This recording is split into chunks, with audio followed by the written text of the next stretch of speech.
So நான் ஒரு common man, நான் ஒரு மோட்டோ விளாகர்லாம் இல்லை.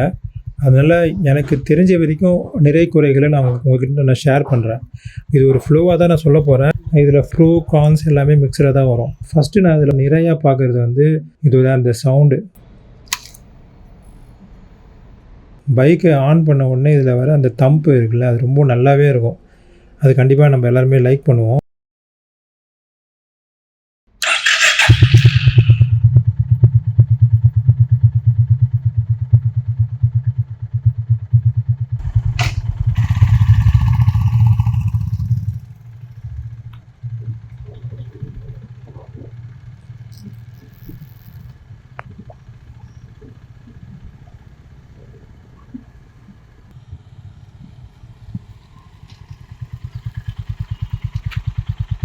ரெண்டாவதாக நான் இதில் பார்க்குற பாசிட்டிவ் வந்து பில்லியன் கம்ஃபர்ட்டு.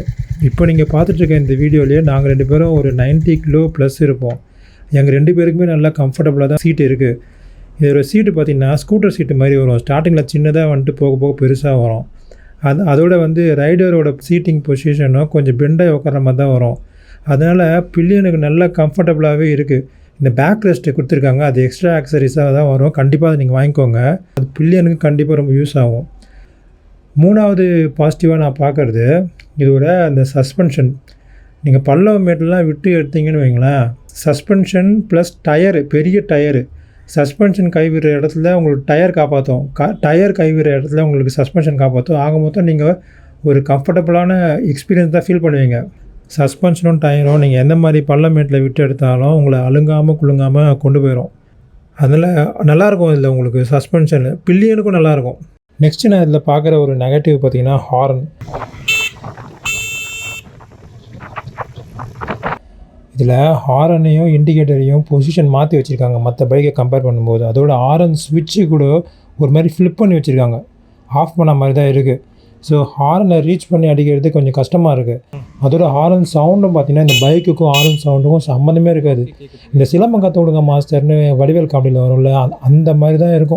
இதுக்கு அவங்க சொல்கிற ரீசன் என்னென்னா, அதிகமாக ஹாரனை யூஸ் பண்ணக்கூடாது, இந்த பொல்யூஷன் சவுண்ட் பொல்யூஷனை கண்ட்ரோல் பண்ணுறதுக்காக மாடலில் டிசைன் பண்ணியிருக்கோன்னு சொல்கிறாங்க. அது ஒரு நல்ல இன்டென்ஷன் தான்.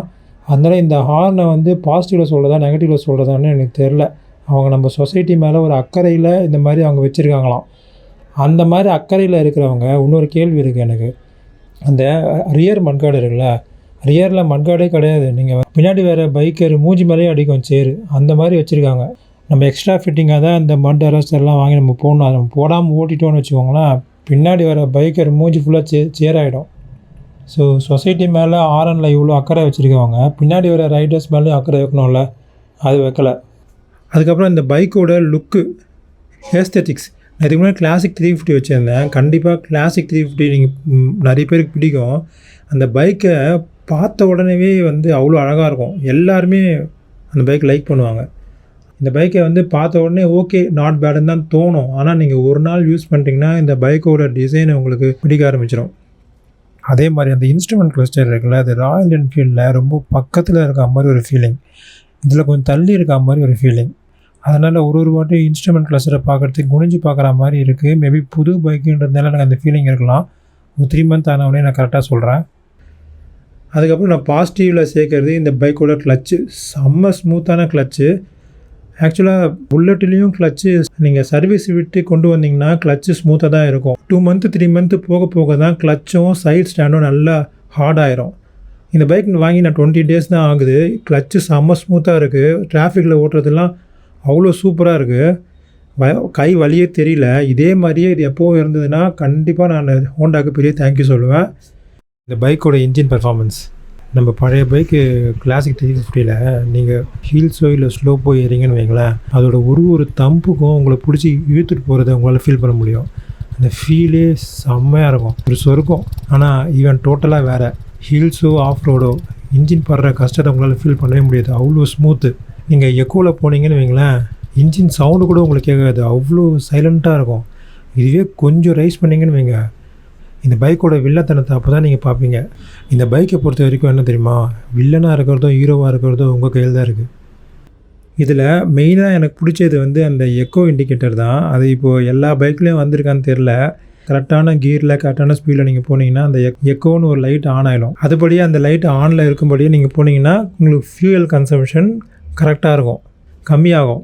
ஸோ அந்த ஃபீச்சர் எனக்கு ரொம்ப பிடிச்சிருக்கு.